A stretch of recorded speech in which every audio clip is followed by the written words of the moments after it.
Iowa Theme Park Podcast, number 4, Generations.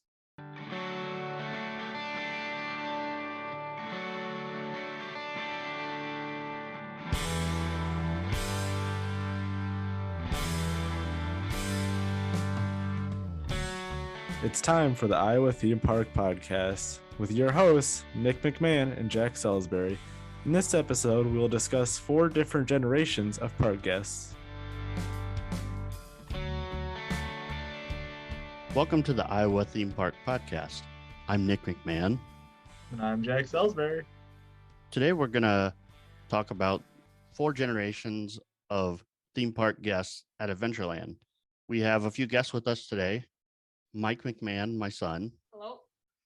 And Hal Sailsbury, my dad. Hello. We also have Eden Mullen joining us as well. Hello.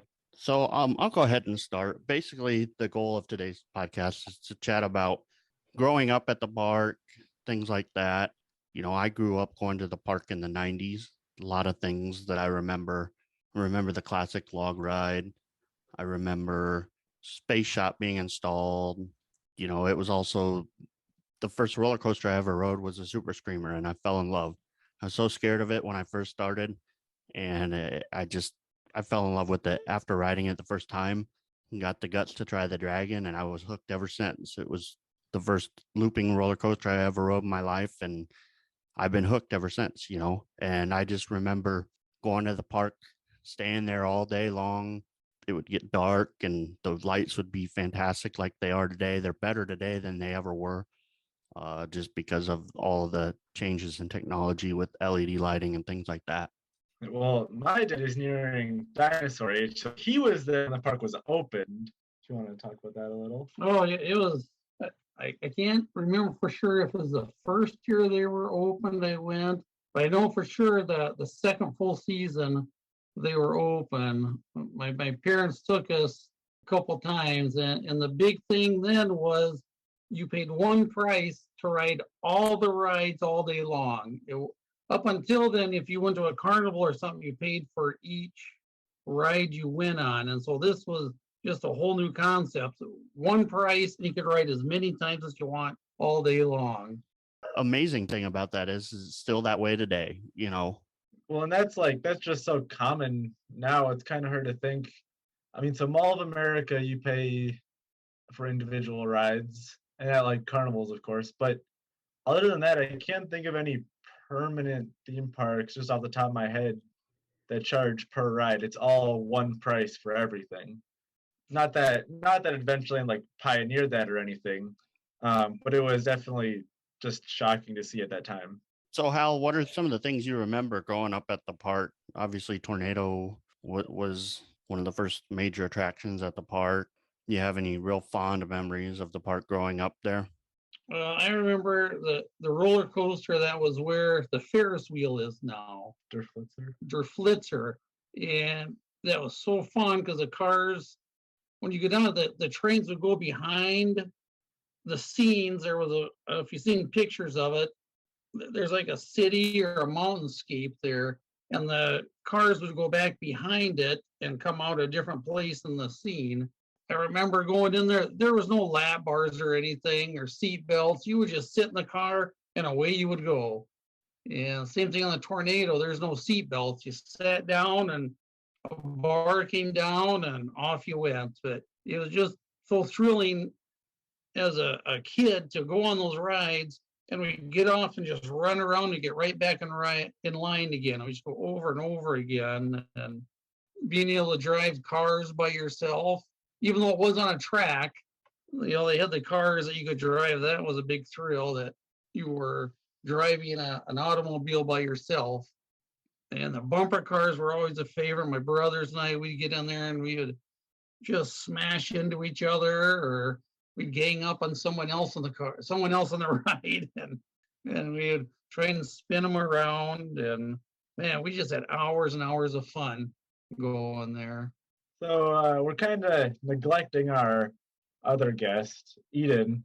What was it like for you to grow up at the park? Obviously, you're not quite as old as my dad or Nick. So just in the short time that you've had at the park, what has it been like for you? I'm was born in the early 2000s and grew up next door to the park. I can see it from my bedroom window and haven't moved away since. I remember when I was a kid, it was once every year we would go to Adventureland for one day in the summer and just have a complete blast. We do the water park back before Adventure Bay opened when it was just Kokomo Cove. That was always half the day, and then you spend the next half of the day in the park drying off. I was going up during Adventureland's coaster drought, where the last coaster they made was in 1990 for Dragon. I was always terrified of the thing. That's pretty similar to me growing up at the park. It was every year we get one day to go with probably just my dad, my mom, and my brother or whatever. And we would spend half the day at the water park, half the day at the dry park. And up until just 6 or 7 years ago, I was absolutely terrified of coasters. And once I became an enthusiast, it took a lot of convincing, but we got season passes, just my dad and I. So we go like once a week, maybe twice a week, whatever. And eventually, towards the end of the year, I finally worked up the courage to ride Tornado. And after that, it just kind of spiraled into just riding everything and loving everything. Yeah, I feel the same way. Mike, let's talk a little bit about, you've only been going to the park 3 years now. Tell us about maybe your first visit to the park, what you thought, because you'd never been to a theme park really before. Tell us what your thoughts are and experiences are. Yeah, I like the experience, especially I had to work up the courage for the monster. And when I rode it for the first time, I was kind of scared, but then I kind of rode it and I kind of liked it. I really liked it. It was fun. And when the first time I went there, I was kind of scared of all the rides, but then I rode some of them and I liked them also. Yeah, so that reminds me. I remember the first time we rode the monster. You're like, man, that really put a lot of butterflies in my stomach. And you didn't ride it for at least one more season, and then this year you wanted to ride it again, and you just fell in love with it again, which is really that's what it's all about. It's about those thrills and everything. I think that everybody here can agree that probably Monster is a favorite among most park goers and enthusiasts here. It's definitely a unique coaster and a lot of fun to ride. It was unique to the United States up until a few years ago. Yeah, and it just has that stellar lighting package too. It's one of my favorite aspects of it. So one of the other memories I have of going there is the different shows that they would have. And the Palace Theater, they would have every year different shows come in, and remember like the Chinese acrobats that would put on a show in there. The magic show, Ben Hewlin watching his show, and the Duds and Suds with the stage would come up out of the ground. Some of those are still there, but that was always part of the day is sitting down to cool off and watching those shows. And another thing my parents would always do, we'd pack a big cooler, so in the afternoon and everybody was hungry, we'd go out to the parking lot and find a nice tree and throw a blanket down and have sandwiches and just sit and cool off and refresh. And we'd go back in and ride until they kicked us out. And we were always the last ones out of the park. They had to kick us out. We just had a great time there. Once we got season passes, it probably took us a season, maybe 2 seasons before we spent a single dollar on theme park food, because we always had to bring our own sandwiches. Yeah, we obviously we travel from Omaha to the park, so we tend to eat at the park. Rarely do we ever actually leave the park and go get something to eat and come back. We just tend to like to spend the whole day there. But as season pass holders now, we sometimes we'll just we'll come up for a weekend visit. We might come up just for a day visit, or we might come up for a weekend visit. When we come up for a weekend visit, we'll go one full day, and then the next day we might stop by and ride a couple rides before we head out of town. It's one of the nice things about having a season pass is you can come and go as you please. And when we talk about the water park, that really wasn't there when I was growing up as a kid. now we do visit the water park, and it's a lot of fun. It's really grown a lot from what it was when I was a kid. Anything else, Eden?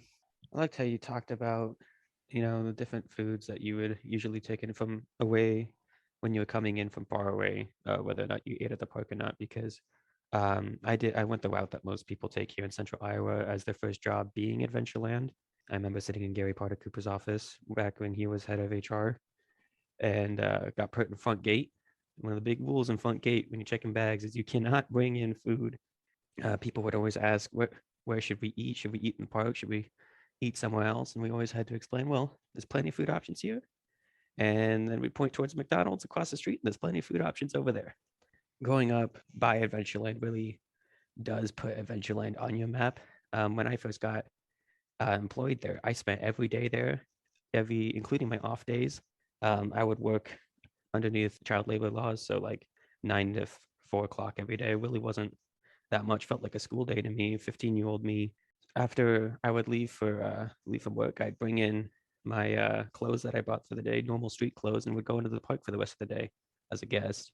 And as an employee, you get on free on weekdays, and then on Saturdays I'd have my rest day, or unless I worked that day, which was quite usual. It wasn't until I was 16 where I got promoted to manager for the 2020 season, assistant manager of the parking lot and front gate. And I started working a lot more. 16-hour shift, 6 days a week was quite usual. And although the hours were quite long, the paychecks more than made up for it. So now I think that I have a really nice background view of what goes on in the park, and really helps me appreciate the park for what it is from more than just a guest standpoint, but also an employee standpoint. Seeing how it works behind the scenes, what goes into the hard work that the park has really shown for guests. Yeah, the park is really it's a special place. It's always been a special place to me. There were several years that we didn't go just for, busy in our lives, and we started going again, back in 2018, and it's just really grown from there for us, and it does hold a special place in my heart, always will. Now with our new owners operating the park, I hope they keep the same vibes that we're all used to in the park, because that's what makes this park what it is. It's always been a special place to me, always will be. So, One of the things I've enjoyed since I've been going there, when I was a kid, the goal was to ride as many rides as you can in a day. We just run from ride to ride, and every year seeing the new rides they would put in, or the new areas they would develop, and just watching it grow over the years has been a lot of fun. But now that I'm older, one of the things I enjoy is getting to know the people that work there. Billy Martin, the circus act, my middle son, he was really interested in the circus. That was his favorite part of going to Adventureland. And so we went to 2, sometimes 3 shows a day when him and I would go down there. And so we got to know Mr. Martin on more of a personal level, and we would run into him a few times, like at the state fair, and he's such a nice guy. Him and his wife Angela, they'd stop and they'd talk with us, and not about Adventureland, but just things going on in their life. So we got to know him more, on a personal level. But then I like talking to the people that, like Eden, the kids that work there, and find out, just talking to them and what their plans are, if they're going to school after high school, or the college students that are there, and the international kids that they have there, the different countries they come from, and then the work campers. I like to talk to them. Some of them come back every year, and you get to know them, and talk to them throughout the summer, and they get to know you and recognize faces. But all the workers there are just so pleasant and such a good mood. They're always nice that they take the time to talk to you. And doesn't matter how busy the park is, if you're in line, they'll talk to you. They're not. That's the feel the park has. It's more of a family park, where you get to know the people working there instead of just herding people through the rides.